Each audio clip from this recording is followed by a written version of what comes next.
Welcome to Haunted London, a shadowy world of torment and fear, where dark shadows lurk around every corner, where lonely, dispossessed souls seek revenge for evil done to them in the past, and where evil monsters refuse to rest. A world from which no one is safe. I've been frightened before. I'm an ex-policeman. For a while I looked after a riot squad, and that was quite scary. But this was abject, bone-shaking terror. Be prepared to be afraid, very afraid, as we uncover the most gruesome goings-on from the ghostly world of murderers and their victims. People who have suffered the most extraordinary torments and tortures in life and have returned to make us all suffer. Welcome to Haunted London.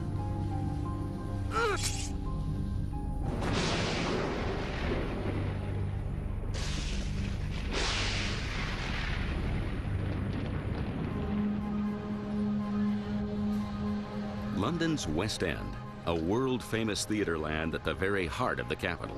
A place of glitz and glamour and millions of dollars a year in takings. Visitors flock here to see the big names up in lights. But not all the dramas played out here are advertised on the billboards. London's Theatreland is also the backdrop for tales of tragedy and terror. There are malevolent shadows lurking in the wings here. Shadows which the theaters would rather you didn't know about. And nowhere is this more evident than in one of the West End's oldest and most famous playhouses, the Theatre Royal in Drury Lane. It's one of London's most popular venues, with the living and with the dead. There have been so many first-hand encounters with the theater's company of thuggish ghosts that even hardened skeptics have been forced to acknowledge their existence. Well, I thought I was going mad. You know, I never believed in ghosts at all, and I really had to change my mind. I mean, we were definitely physically attacked, in fact. So it was really very strange indeed, and one must put it to some supernatural cause. I frankly was very skeptical about ghosts. I'd worked in theaters, heard stories, but never seen anything or experienced anything. That wasn't till I came to Drury Lane. Lift your gaze from the stage if you come to a performance here.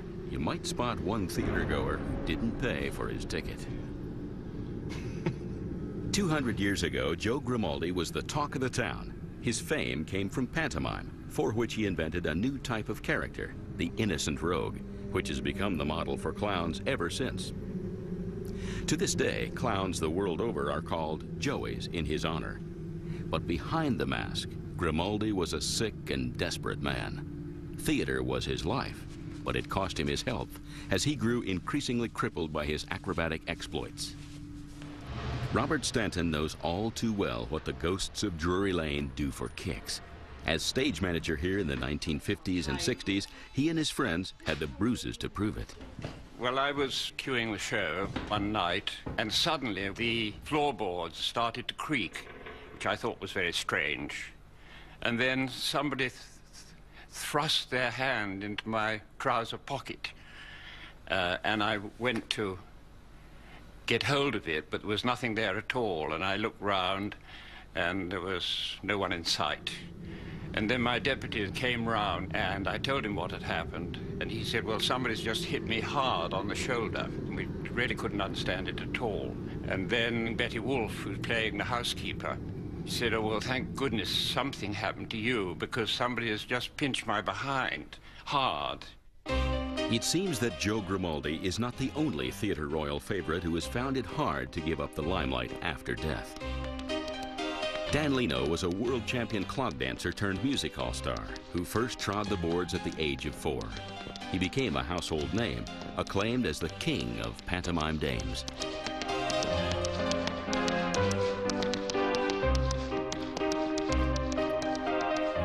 At the height of his fame, Dan Leno went mad. He died in 1904 at the age of 43, apparently before he was ready to take the final curtain. For nearly a century now, he has continued to return to the Theatre Royal for encores. When Nick Bromley was the company manager of the theater's production of The Pirates of Penzance in 1981, he found himself involved in a different sort of drama in the wings. I was standing, just watching the show, and suddenly I got this push on my shoulder, and I spun literally like that round. Well, looked around, there was nobody here. So I thought, well, that's ridiculous, it can't have happened. I told people, and they said, oh, come on, you know, you're making it up, you're a bit, I don't know what. So I said, no, I definitely experienced this. The next night, because it was an entrance, one of the actresses was standing directly where I am standing now, and she had poo-pooed my story, as it were, but she felt a hand pulling her wig from behind. I think it happened because the company office used to be a quick change room where Dan Leno would change his frocks, and I think we were literally standing in his way. I mean, he pushed me because I was a man, but he wouldn't have pushed a lady. He was a gentleman, so he just tugged her hair. Perhaps this same gentlemanly sensitivity explains the most famous trait of Dan Leno's ghost. Leno suffered badly from incontinence, which he disguised with perfume. As a consequence, his ghost is often detected by scent. That's what people are most aware of with Dan in this theatre, is the smell. You suddenly get a whiff of lavender. He goes past. The Theatre Royal isn't just one of London's most haunted theatres, it's also one of the oldest theatre sites. Actors and audiences have been coming here since 1663. The building's burned down so many times that eventually they invented the fire safety curtain here. It was while the current theatre was being built on the ruins of the old in the 1870s that workmen opened up a void behind the wall and made a find which has since been connected to the theatre's most famous ghost. Those who work at Drury Lane have been puzzling over the facts behind the discovery ever since. Workmen knocked through a wall and discovered in this area a skeleton with a Cromwellian dagger and, some people say, some pieces of grey fabric in the ribs. Now, interestingly enough, before that time, people had reported seeing a ghost, a man dressed in grey. The man in grey, the theatre's most frequently seen ghost, is slim, young, and dressed in a white ruffed shirt, grey riding cloak, and three-cornered hat of the 18th century. He wears riding boots and carries a sword. Now, this is the upper circle entrance that they created, which is where all of the sightings of the man in grey have been made, as he walks along the back of the auditorium towards the side wall in the direction of the skeleton void area. Now, we have no idea of how the skeleton is connected to the ghost. Was the ghost the killer or the victim? There's no way of knowing. All we know is that he passes from the auditorium and disappears through the wall where the skeleton was found. Now, as well as being seen walking across the back of the auditorium, the man in grey has been sighted sitting in this very seat watching rehearsals. And there is a story of one cleaner, quite new to the building, who reported a man in the exact same clothes as everyone else describes for the man in grey, sitting in this seat. Curiously, for a ghost with such terrible associations, the Grey Man's appearances are viewed as positive events. He appears in daylight, often during rehearsals, and only if the forthcoming run is going to be a success. And he can hardly be accused of shyness. In 1939, he appeared in front of half the cast of The Dancing Years. The Grey Man is really the biggest mystery, because we haven't got a clue as to who he is. When he appears in a riding cloak, he's got a tricorn hat on, whether he's a member of the audience, whether he's a patron, whether he's been a follower of one of the actresses. We really do not know. He is a mystery to us as to who he is, although he's the one that's seen most regularly. The dramas played out off-stage in London's theatreland have been as violent and mysterious as any of the nightly performances. Next time you buy a ticket, you might get more excitement than you planned. Breakups are the best. Right at the heart of Mayfair, one of London's most exclusive neighborhoods is Berkeley Square. The elegant homes have always been highly sought after by London's high society. All that is, apart from this house.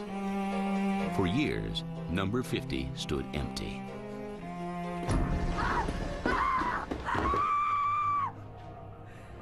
It's been nearly a century now since anyone lived in the house after a catalog of suicides, bizarre deaths, and people being driven insane by apparitions.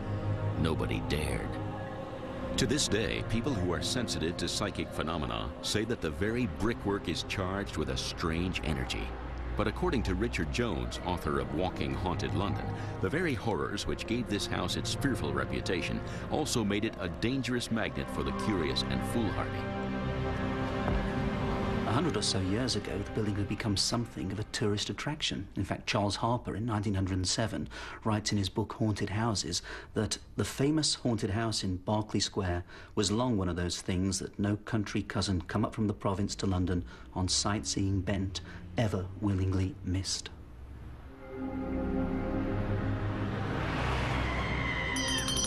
Unearthly phenomena were witnessed from the street. Onlookers described seeing flashing lights. They heard screams and the sound of a heavy body being dragged down the stairs. But it's what went on inside 50 Berkeley Square which earned this house its terrible reputation and claimed lives.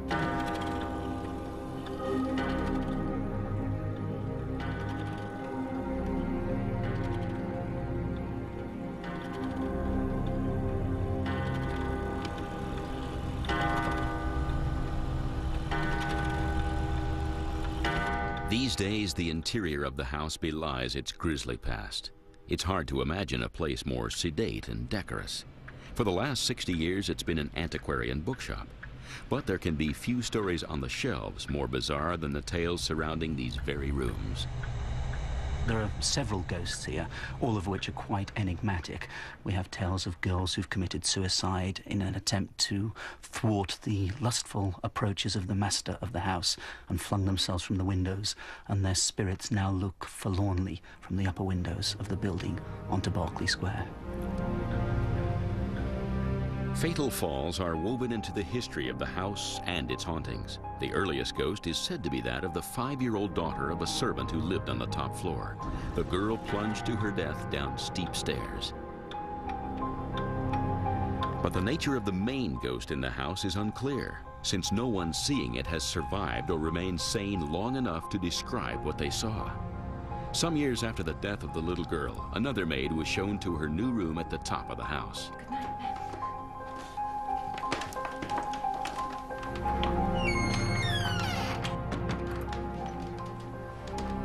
2 hours later, the household was awoken by shrieks of horror. When the family raced to the assistance of their maid, they found her standing in the middle of the room as rigid as a corpse, with her eyes wide open and staring. She was never able to tell them what she had seen, because she never regained her sanity. Soon after that terrible incident, a group of young men were spending a night in the house, drinking and gambling. For a wager, one of them said he would spend the night in the maid's haunted bedroom. If anything happened to him, he told his friends, he would ring the servant's bell twice. All right, yeah, I'm fine. I'm sure.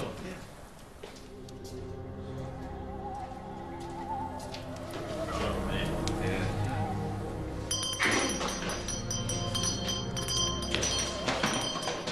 When his friends raced upstairs, they found him dead.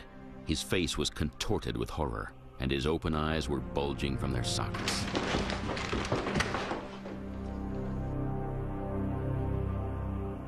This must be one of the most unusual and unique haunted locations in London, not just for the nature of the enigmatic ghost, but also for the people's reaction to that ghost, very violent reactions in some cases.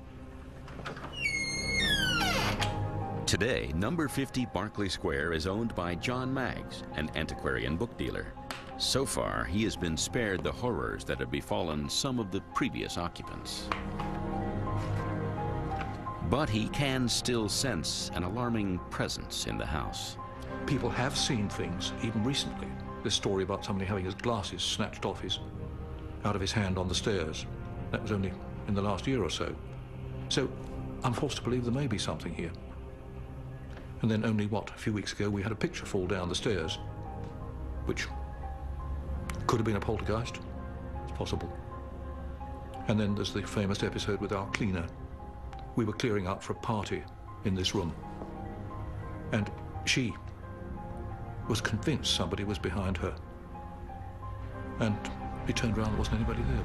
So it may be that this, whoever it is, liked or didn't like what was going on in the house, their house.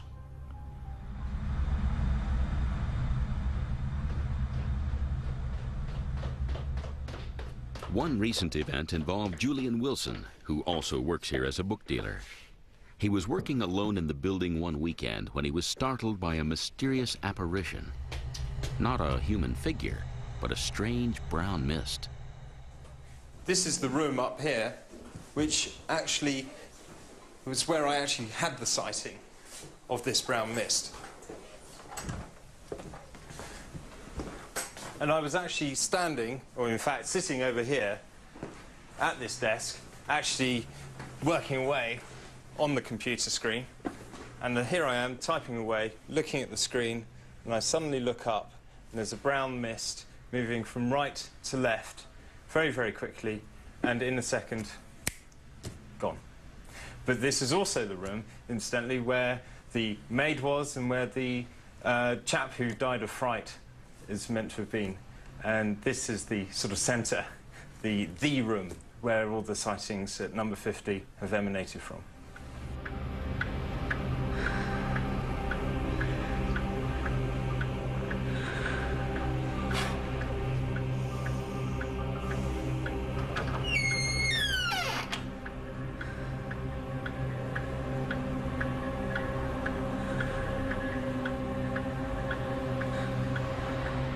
It was after the death of the young man that the house fell empty and grew neglected, a telling indication of its notoriety, given that this is some of London's most valuable real estate.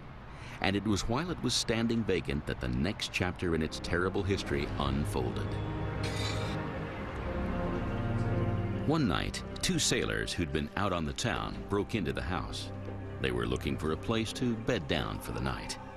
Who knows what drew them to the exact room where all the previous horror had occurred.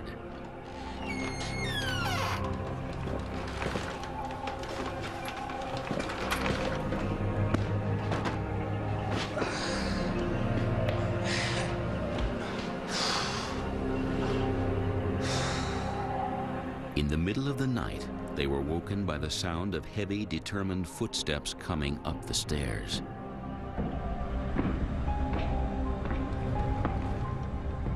A hideous, shapeless mass began forcing its way into the room.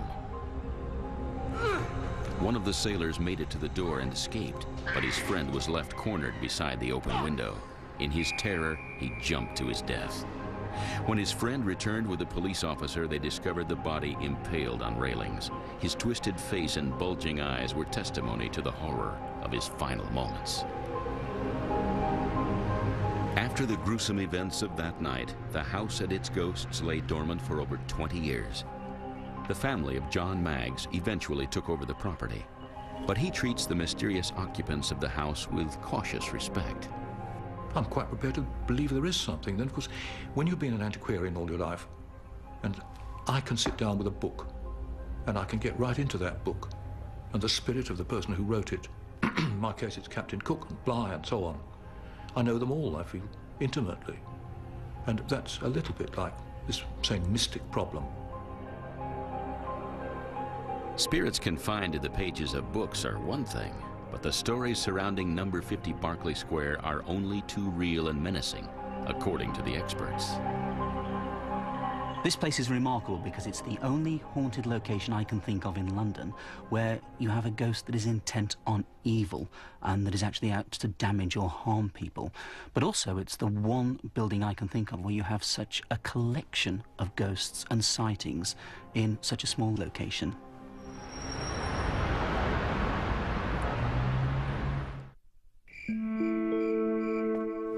For the pinnacle of London's ghost society, take a trip down the River Thames to Hampton Court, the one-time home of the infamous King Henry VIII, who got through 6 wives in his 36-year reign. Many of their spirits still roam here. Hampton Court was built in opulent style in 1514 by Cardinal Wolsey.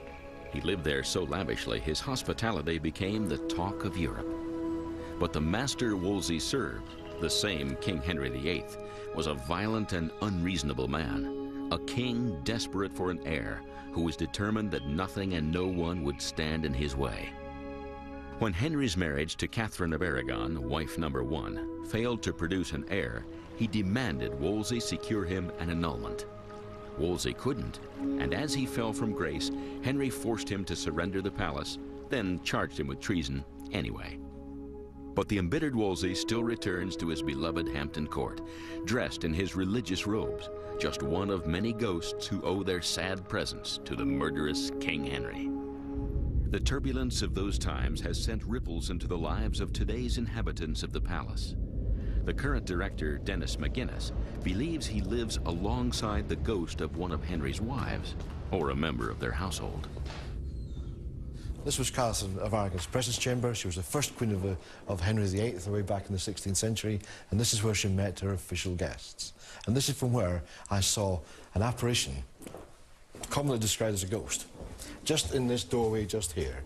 A slight, female, diminutive figure, raised in heavy blue material. And I followed it, it was so real, into the hallway here. I'd said to her, to the shape, something like, "Stop, come back, and speak to me." Having said it, I realised I must look very, very stupid. Nobody can be sure who the figure was, though Dennis McGuinness has seen her 9 times. The public have not. This part of the palace is off limits to visitors, but other ghosts do appear in public areas. One of the best known is that of Jane Seymour, Henry's 3rd wife.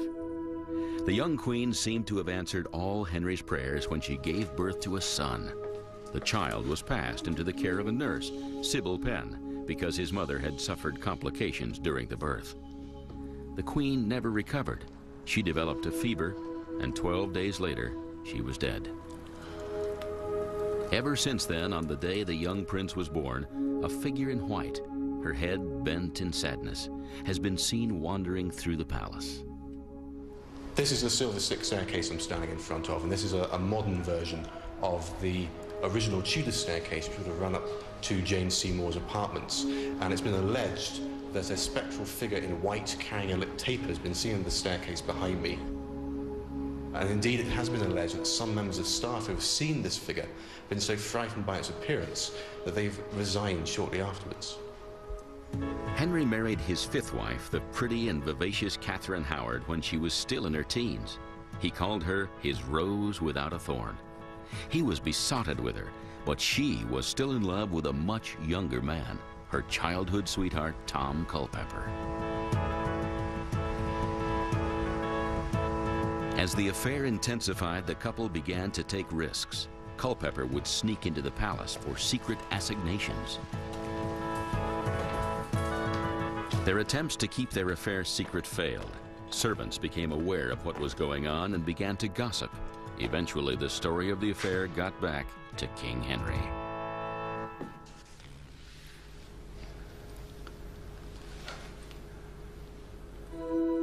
Catherine was questioned and tried in the Great Watching Chamber at the palace, where the fact of her adultery was made public. Culpeper was taken straight to the Tower of London, where he was executed, and his severed head was displayed on Tower Bridge. Catherine was imprisoned in her chambers.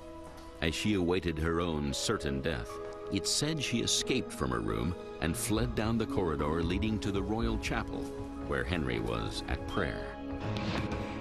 She pounded at the door, but the king stayed silent, and guards dragged her back to her prison. Shortly afterwards, Catherine too was sent to the Tower of London to be beheaded. But as she laid her beautiful young head on the block, she seemed to have found peace. She said to have smiled and to have uttered the words, "I die a queen, but I would rather die the simple wife of Tom Culpeper."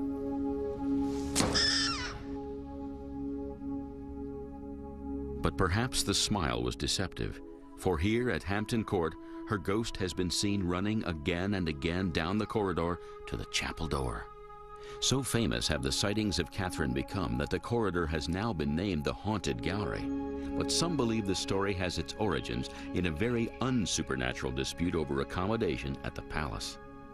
Well, the stories associated with Catherine Howard and the Haunted Gallery didn't start until the 19th century, until the 1870s, when 2 residents of Grace and Favour who were living in that part of the palace were campaigning to be moved to another part of Hampton Court. And coincidentally, they noticed that their part of the palace was haunted by a figure, a shrieking figure, running along the gallery towards the Chapel Royal. But the palace director, Dennis McGuinness, is far from sure the stories can be dismissed. And here we are in Chapel Cloister, just outside the Chapel Royal, and just beneath the famous and infamous haunted gallery, where reputedly Catherine Howard's ghost is seen at various times. An experience some time ago, just in this spot, about 10:30 in the evening, I came past here and I was filled with this sense of inordinate terror, absolute bone-shaking terror. Nothing to explain it, nothing to be seen, nothing to be felt, apart from this horrendous terror. Made no sense of it. Sometime later, I was interviewed by a parapsychologist who, amongst other questions, asked me if anyone had ever gone to the deaths from the Chapel Royal. And of course, Catherine Howard had pleaded for her life and been banished. And this lady said, well, yes, I reckon you walked into the entity of Catherine Howard. But the ghosts of King Henry VIII's wives don't just populate Hampton Court. One of them has been sighted at London's most famous and infamous fortress, the Tower of London, whose bloody history of torture and execution has left a rich legacy of tormented ghosts and horrible hauntings. The Tower of London is up next. Monday, Anthony takes a trip into the Parisian way of life. Orange juice, coffee, croissant. It's good to be back in civilization. What are the French famous for? The Tower of London, steeped in blood, history, and ghosts. For centuries, the great, the good, and the traitorous were sent here to be executed if they incurred the wrath of the King or Queen of England. As the visitors who flock to the tower during the day take their leave, this place is left to its memories and its ghosts.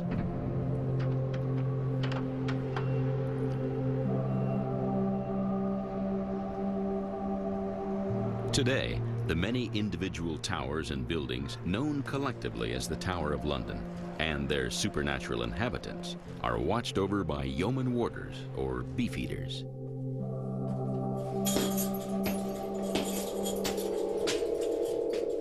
The most frequently seen ghost is that of the ill-fated Queen Anne Boleyn, wife number 2 of King Henry VIII.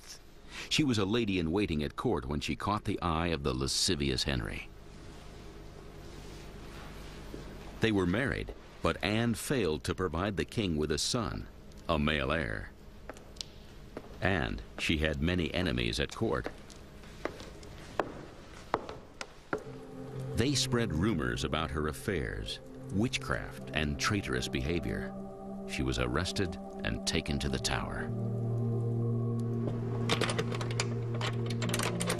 As she awaited execution, she sent a message to Henry begging her head to be cut off with a sword rather than an axe, because an axe often took more than one stroke to sever a head.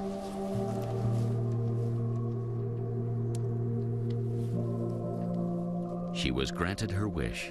On May 18, 1536, she was executed by sword on Tower Green.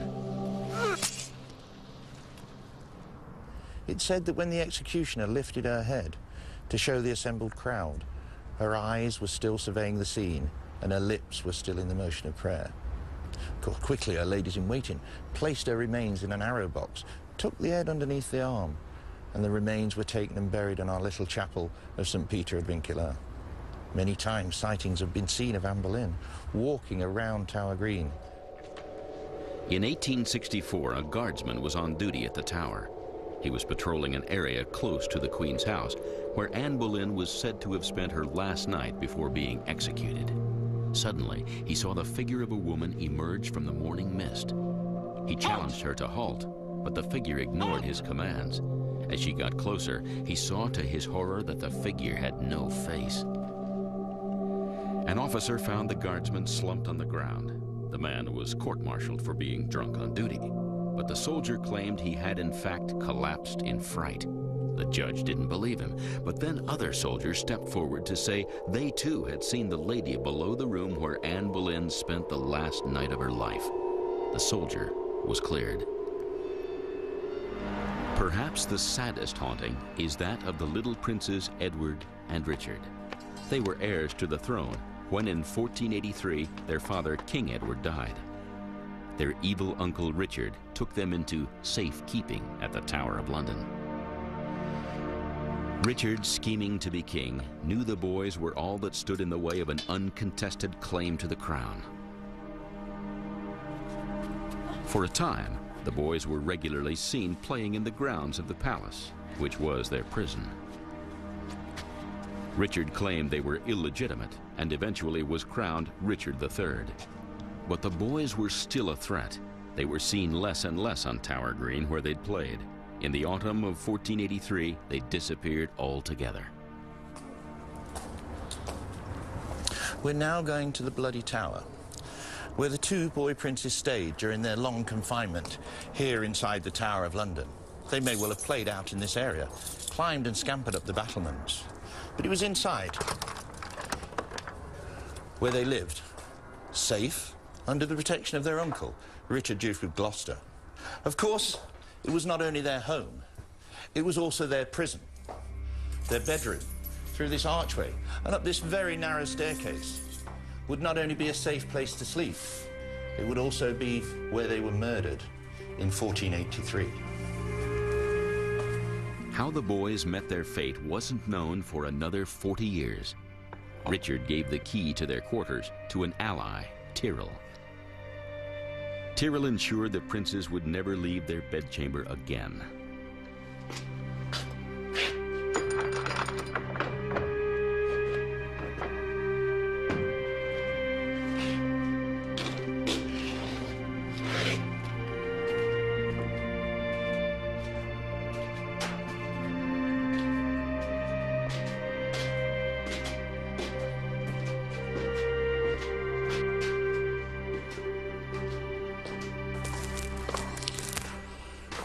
We're now entering the corridor that leads to the room where the two boys would have slept.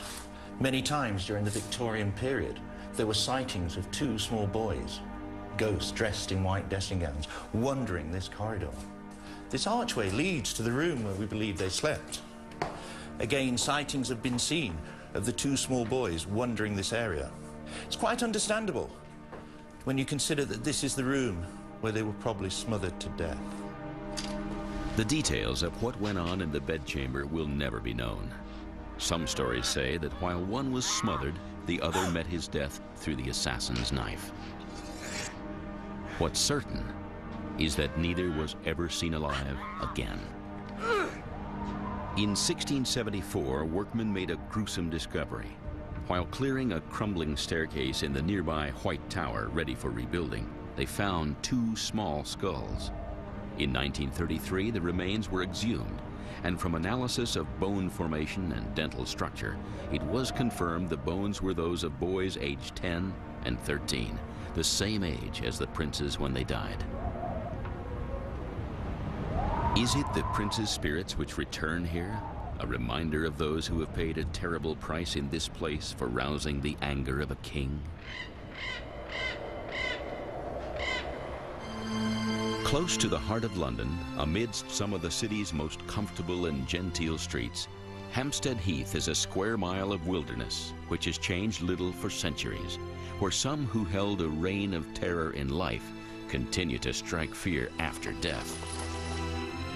The village beside Hampstead Heath has long been the haunt of some of London's wealthiest citizens, frequented by literary greats like Dickens and Byron. But as the area became fashionable and affluent in the 1700s, the lowlife who robbed and murdered the rich were attracted too.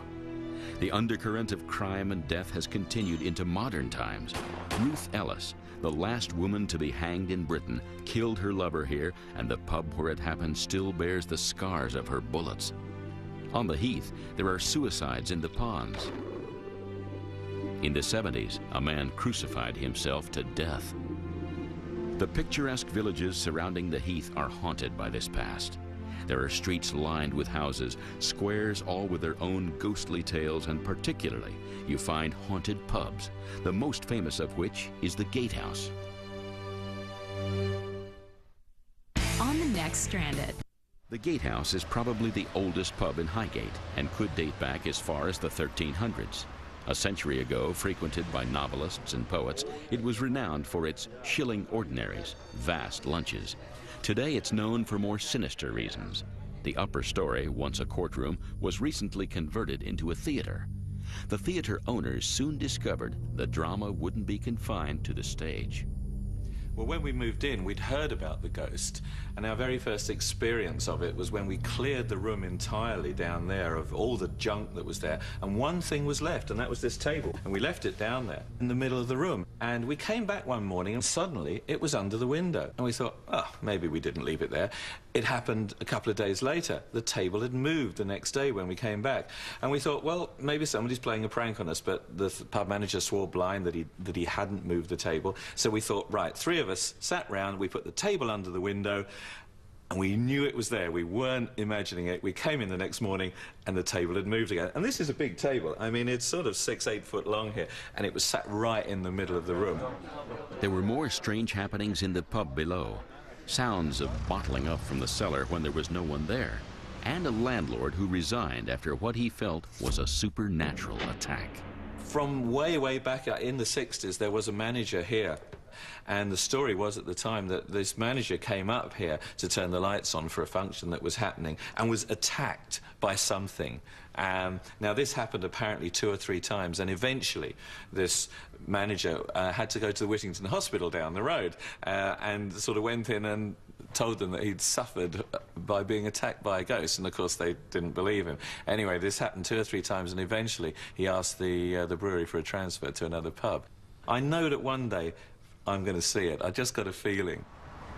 But those who study ghosts know it's on the heath itself that the sense of strangeness is at its strongest. Well, Hampstead Heath even today can be dark, it can be shadowy, and it's very easy to mistake maybe someone moving amongst the trees, or maybe even a shadow cast from the trees for something far more sinister.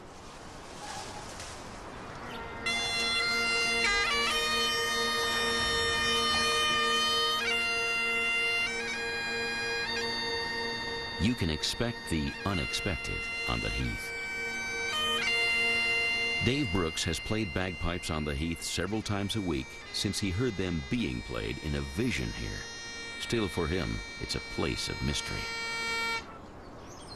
I had a vision that I was going to play the pipes when I was walking one day up by Boadicea's burial mound, which is over the top, over that way. It's a very magical place, mainly because there's water rises up in about sort of 8 to 10 different places that form ponds. The ponds were built as reservoirs in the 18th century. And people go there. People have been going there for years. People actually go and spend all day out there.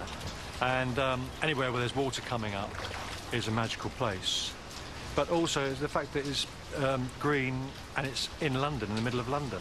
It's so lush and green, and that's why it's magical. And it's mysterious as well, because it's open. It's always open, it's never closed, and it's right in the middle of a city. David Roper has been swimming in the men's pond on the Heath every day since 1946. On his first day as a lifeguard here, he had to drag the body of a suicide victim from the water. He just literally walked into the pond with all his clothes on and just went under. Many choose to die here in that way. Have they left their mark on this place? There are wavelengths from past times which are present even to this day. You can feel totally insecure if you go into the shade, the darkness, and you feel like someone's coming up behind you or something like that.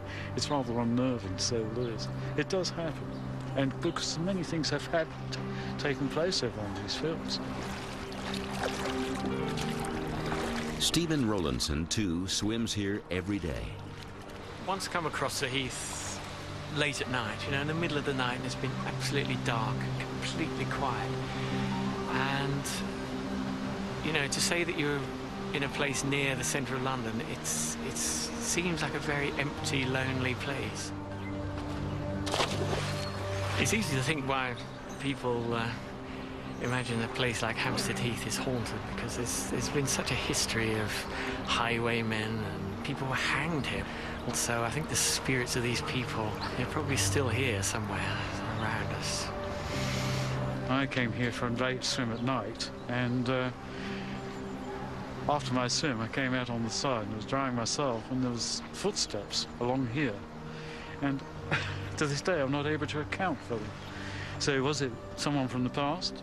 someone who used to be a pond regular, I don't know. But they actually did it actually did happen. They came along here, and I was on my own, and I'm not able to account for what they were doing here, and there was no one here other than myself.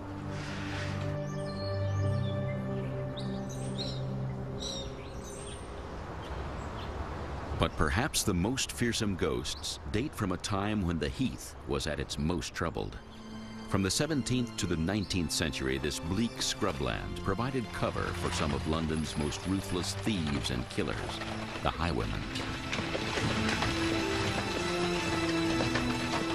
By 1699, there were so many that troopers were ordered to scour the roads every night. Hampstead Heath was a wild and desolate place. It was a dangerous place. Indeed, only the very foolish or the very brave would even venture into its hinterland.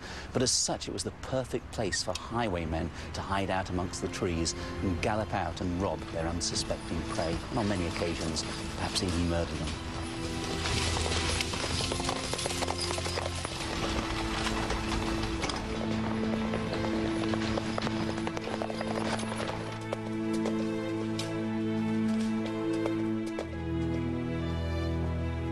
This was the first stop for travelers on their way out of London and the last stop for those coming in. To journey this road was to run the gauntlet. Highwaymen would lurk around the inns and toll house for intelligence about those who would be passing through. Most famous of all, Dick Turpin, a man who in reality was nothing like the legend which built up around him. The legendary Dick Turpin, of course, was a 19th century creation from the writer Harrison Ainsworth. The factual Dick Turpin was a complete psychopath, a very ugly person, the sort of person who would turn on anybody and was wanted to torture people, shoot people dead, all in order to get his own way.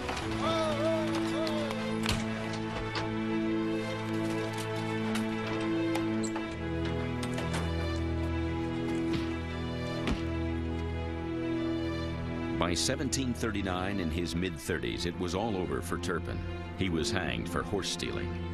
But has he since returned to his former stomping grounds? Well, the most bizarre sighting in recent years must have been the sighting that happened to Helen Stiple. She was out jogging on the Heath one evening when she turned round and saw a horseman galloping towards her.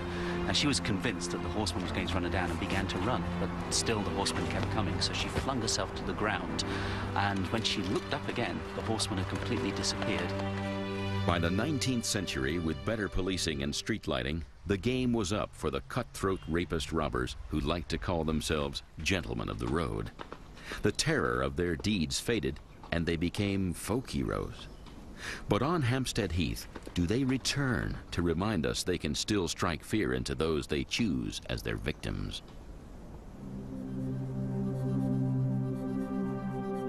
London is a city where the past has never quite accepted it must give way to the present. The spirits who suffered then suffer now.